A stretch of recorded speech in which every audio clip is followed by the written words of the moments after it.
Hi guys, my name's Cassandra and today I'm going to be doing a book summary of Teaching from Rest by Sarah MacKenzie. I do book reviews on my channel that are mostly homeschool books and also self-help, ways we can become better parents and better people. If that's something you're interested in, make sure you subscribe and hit that notification bell so that you can be notified of my upcoming videos. And also make sure that you give this video a thumbs up. So I'm going to be talking about this book. Now, this is a book for someone who definitely is a religious person who believes in God, and because it's really faith-centered. And also, I feel like this book could be for beginner homeschoolers. Definitely would be a great read before you started homeschooling, but also for a homeschooler who's been doing it a while. So it really applies to any homeschooler, no matter who you are. It is a great read. It's a short little book. And she has a couple different books in her series if it turns out you do like this book. But what I'm going to do here is I'm going to go through each section with you and just tell you things that stood out to me. So quotes that stood out, ideas that stood out, things that I'm going to apply to my homeschool, and also hopefully that you can apply to yours. So let's get started. So she suggests that we've forgotten the aims of education because we're too worried about following curriculum resources, rushing to keep up or get ahead, or just to get through it. And this reminds me so much of basically every Facebook group I'm a part of, where there's constantly people asking, of course, what curriculums to do, but mostly things like, am I behind? Is this normal for the age? Questions like that. They're so concerned with like getting through the curriculums, getting to the, standard points that you would be in if you were in school, but we have to kind of let that go. I mean, the whole reason we homeschool is hopefully to be cultivating relationships and, other important things that are more important than what they should be doing for their age if they were in a formal school system, which they're not. So, there's nothing they should be learning. There are so many more important things that we should be focusing on, in my opinion, and in her opinion as well. We should aim to be cultivating wisdom. These are worthy reasons to be homeschooling. Cultivating wisdom, cultivating virtue, and eloquence through restful learning, she calls it, which is a place of God-given peace instead of anxiety, and also loving and trusting God. So that's sort of the aim of her homeschool. We need to think, of course, about the reasons why we homeschool. And if you need to be inspired or you're thinking of homeschooling and you're not quite sure yet, I'll leave a video down below that links 15 reasons why I've chosen to homeschool and reasons why it's important to me. So you have to think about the reasons, of course, why it's important to you and what your aim is. So she says, the enormity us homeschoolers have taken on should bring us to our knees regularly. It's more than we can do in our own strength. And this is a consistent theme throughout the book and it's very true, that of course this task we've taken on is we need to involve God in it if we want to be the most successful we can be. A quote here, we've got to drop the self-inflated view that we are the be-all and end-all of whether the education we are offering our children is going to be as successful as we hope it is. The heart of this book is about remembering what our true task really is and then throwing ourselves into it completely, giving our all. The raising of children, the teaching of truth, the sharing of life, the nurturing of imagination, and the cultivating of wisdom. These are all His anyway, and we are merely His servants. So now we're going to get into part one, which is whose well done are we working for? So it begins with a quote from C.S. Lewis. Pretty much anytime there's a quote from C.S. Lewis, I love it. But here it is. So the real problem of the Christian life comes where people do not usually look for it. It comes in the very moment you wake up each morning. All your wishes and hopes for the day rush at you like wild animals, and your first job each morning consists simply in shoving them all back, in listening to that other voice, taking the other point of view, letting that larger, stronger, quieter life come flowing in, and so on all day. Standing back from all your natural fussings and frettings, coming in and out of the wind. It's true. There are so many voices talking to us each day and so many things to do, so many priorities we have, and we need to do the most important. We need to choose the one that are most important to us and that will be most important in the nurturing of our children and the raising of them. So accept the interruptions that come to you throughout the day and recognize your day is about the people around you. So your husband, your kids, whoever. A mother is not just a homemaker, okay? She doesn't just cook and clean and whatever. A mother is truly about a woman who is nurturing these relationships, who is there for her children, who is present. And she talks about this throughout the book as well, that our kids are going to remember when we were there. Like, they won't remember the things like, and it won't matter to God either if our house was, well, you know, our house has to be orderly for the Spirit to be present, of course, which is something she doesn't seem to agree with, but I believe that. So our house should be orderly, but those things shouldn't take over, you know, us not having enough time to spend with our children. It should be things that we do together. And I'm working on a book right now that I'll be sharing with you guys soon about managing the home and effective ways to do that while also nurturing those relationships, because that's pretty much the most important thing to me, is nurturing relationships with my children. That's going to be the thing that is most important, and what I believe God cares about the most is us having those relationships with Him and, you know, with our family. So, student, the word student actually comes from the Latin word meaning studium or something, but it means zeal, affection, and eagerness. And are those the things we're instilling in our children? Like, let's think about that for a minute. Do we also have zeal and eagerness when we're teaching for the subject that we're teaching? So when we are talking about a subject and hoping to instill it in our children, we need to be excited about it too. And this to me apply, like when I think about this, I want to apply it most to the gospel. I want to not go, okay, let's read the scriptures, because I definitely do that sometimes every day. It's a thing we do every day so we can get caught up, or let's say prayer before we eat, or so it can become this like rote mundane thing. And it needs to be a thing of zeal and excitement and eagerness so that they are just, it's just instilled in them. It's just something happy that they do, not something that they dread. She says, I am drawn to steamroll over my kids, to lord over them with checklists and grade levels without regard to their nature as unique persons made in the image of God. And on the other hand, I am drawn to negligence and carelessness. Rest is a virtue between negligence and anxiety. And this was one of the best sections in the book, I would say, where she talks about this, that we have a type usually as homeschool moms. Like she said, either we err on the like free to too careless side, and we can be both of these things as a homeschool mom. It just depends on the season of our homeschool, right? Or we can be this one that needs to check off everything, get through that curriculum, you know, power through, get all these concepts into our kids, and we forget to just slow down and, like she said, teach from a place of rest. So she says, much of our anxiety in homeschooling could be sidestepped by simply acknowledging who we are trying to please. Is it grandma? Is it the neighbor? Or is it God? And we cannot serve two masters. So whose well done are we looking for? So part 2 is curriculum is not something you buy. If we started to think about school in terms of encountering certain ideas, mastering certain skills, rather than finishing a particular book or covering certain material, then we would free ourselves to learn far more than we can by binding ourselves to a set published resource. Which would you value more? To know that your child has turned the pages through 4 Shakespeare plays this year, or would you rather watch him fall in love with Henry V?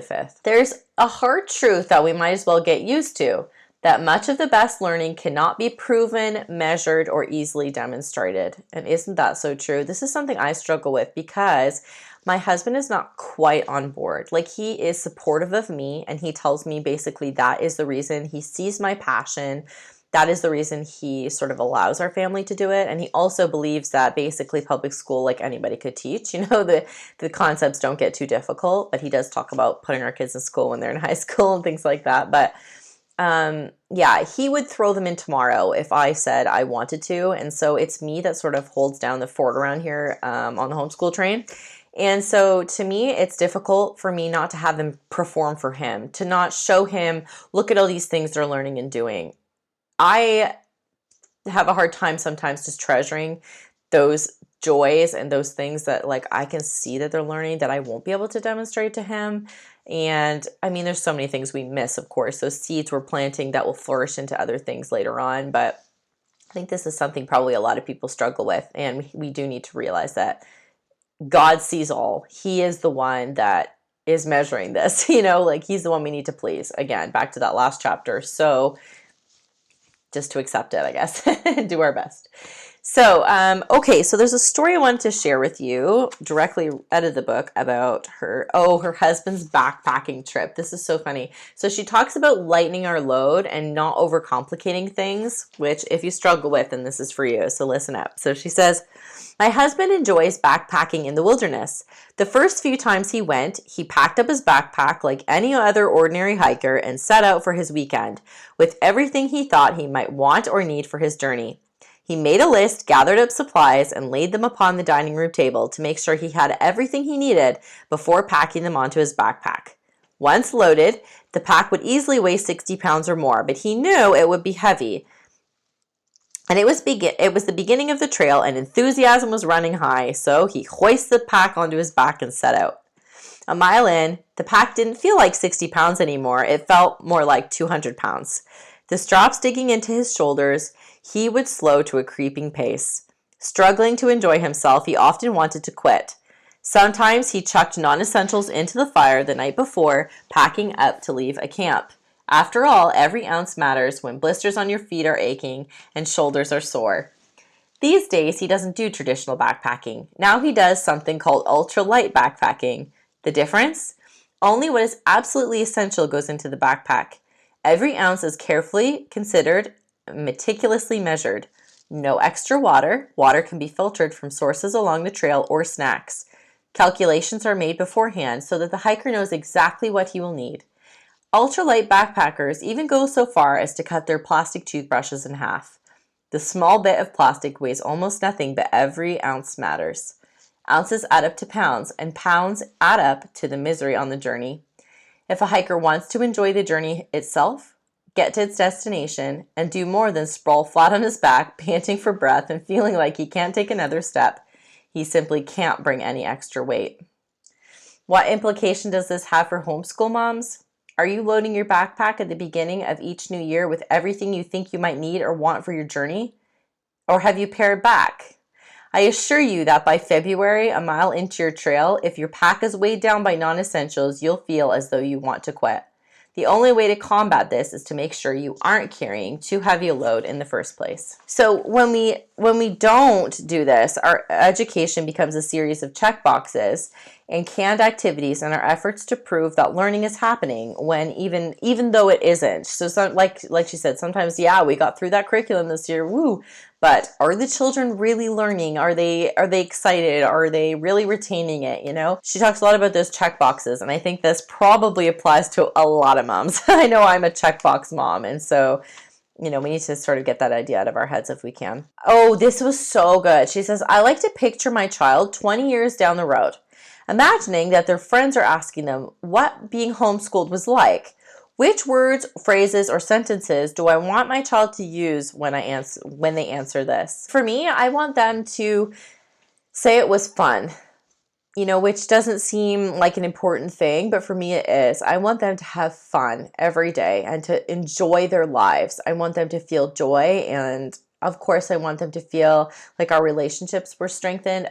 I also want them to say it was awesome that I got to spend so much time with my siblings and strengthen my relationship with them because, they're going to be some of the most important people in their lives, their siblings. Like, those are the people you're going to be counting on for the rest of your life. So just think about that for you. Like, what do you really want your child to say 20 years from now? That you pounded through so much material and that they can go win a game of Jeopardy? Or do you want them to, really take important things from the experience? She goes over some ways we could simplify our homeschool. You could go deep into a few subjects instead of dabbling in 10.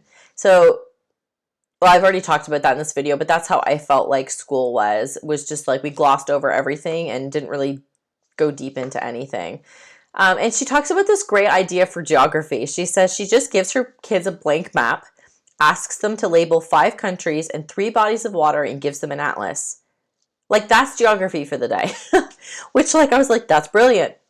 It's brilliant. And then she repeats the next day, seeing what they remember from the day before, and then has them add 3 more countries and 2 bodies of water. So the second way she describes it as she makes time to reassess. So she does a 6-week block schedule and then uses the 7th week to reassess and see where her kids are at. And she also talks about sticking with a curriculum for that amount of time, or a plan for that amount of time for 6 weeks. Even if it's not working, she thinks by week 2, she does the 6 weeks and then reassesses on the 7th, because sometimes when you're in the thick of it, you know, you're in the middle of doing a lesson and it's not working. You just go, oh, forget it. Maybe I need a new curriculum, but you're not really giving it a chance. And, you know, you want your kids to have that consistency. You don't want to be like all over the place with things. And yeah, so I think that's really wise to give yourself time to reassess, but also time to have a plan and just stick with it for a little while.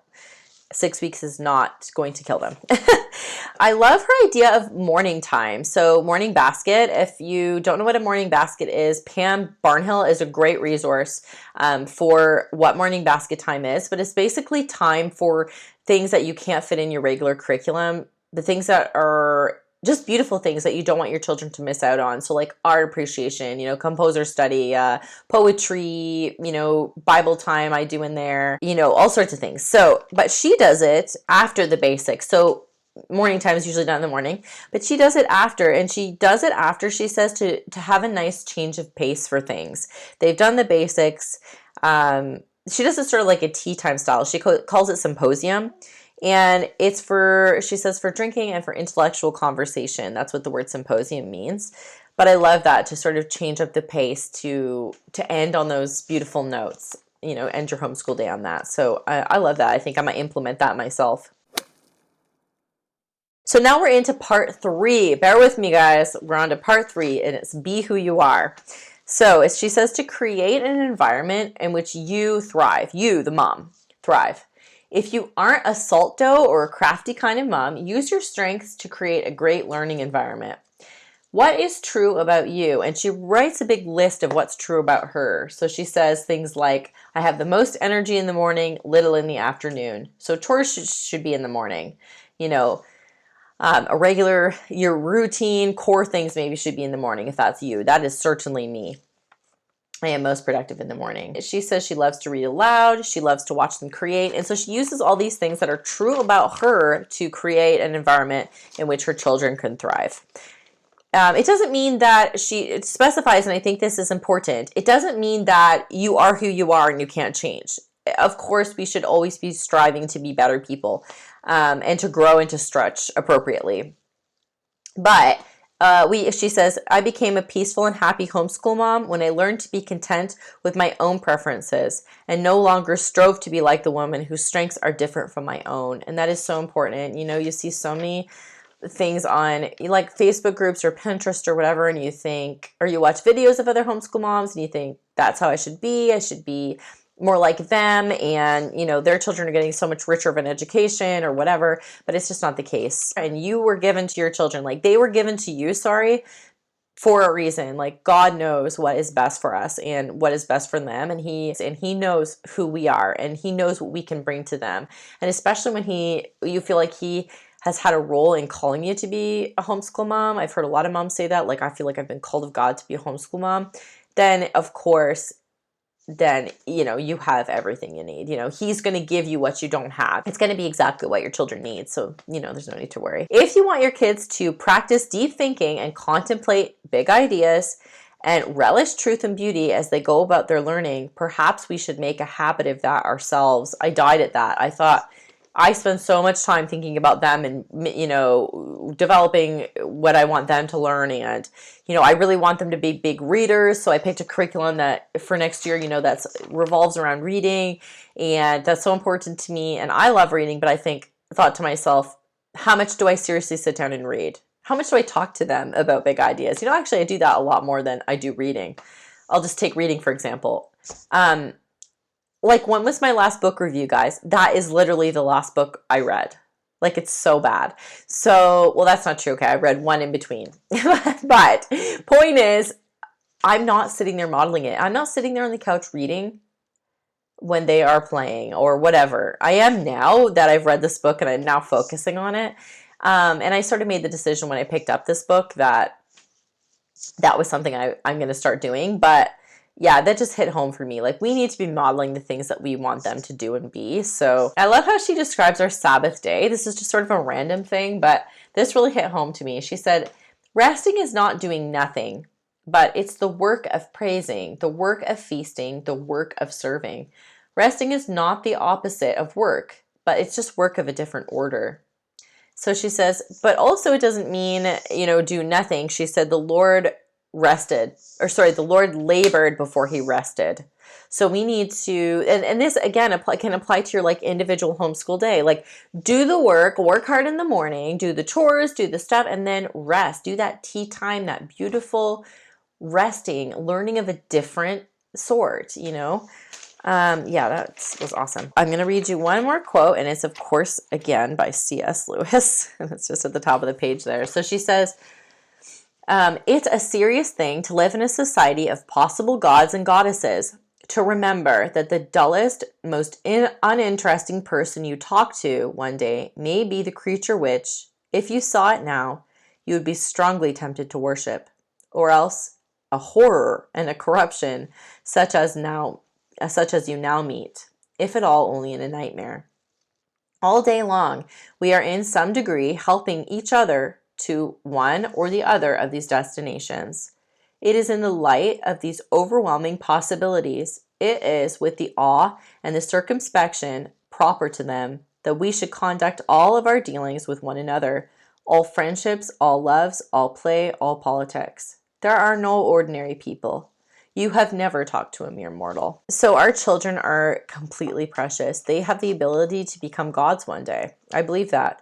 And they are given to us by him. They are his children that are almost on loan to us, given to us to help us have experiences, to make us better people.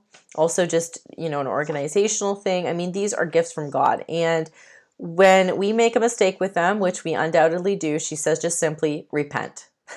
Change, be better. That really, that's always a concept that that we need to have in our minds. Like, these beings are not just little beings that we can boss around and mold and whatever. Like, they are completely precious, beautiful things. So she talks about multitasking. This is my last kind of thought. She talks about multitasking as though it's a skill to be desired, she says, and honed, but she knows that it's really a lack of focus, a refusal to seek out the important things. Sometimes when we're reading a story to our children and we're thinking about a grocery list or we're thinking about whatever, it's not really cultivating the relationship. It's like she says, a lack of focus. We need to just enjoy those moments and be present for them. It's like that, what's that experiment where you put in the sand and then you put in the rocks and then whatever, it doesn't fit in the jar, but when you do it a different way, when you put in the most important things first, you put in the big rocks and then you put in the little rocks and then you put in the sand, everything will work out like that. So if you do the most important things first, then the other things will just find a way to happen. Like, God will help you get those things done. Thank you so much for watching this today, guys. I know this was kind of a long one for such a short book, but there were so many awesome things in this book. And, half an hour is quicker than reading the entire book. So at least, you got some concepts out of that. The most important things that I feel came from this book. And I will, of course, link this book down below for you guys if you want to pick it up on Amazon. And that's really about it. Let me know in the comments below what stuck out most to you in this book. Or if you've read any other ones in her series, I'd love to know what you thought of them. And also, don't forget to give this a thumbs up and subscribe always. And definitely ring the bell so that you're notified of my upcoming videos. I do obviously homeschool content, mom life, self-improvement. I also do grocery hauls and things about living up north. I live in northern Canada. So thank you so much, guys. We'll see you in the next video.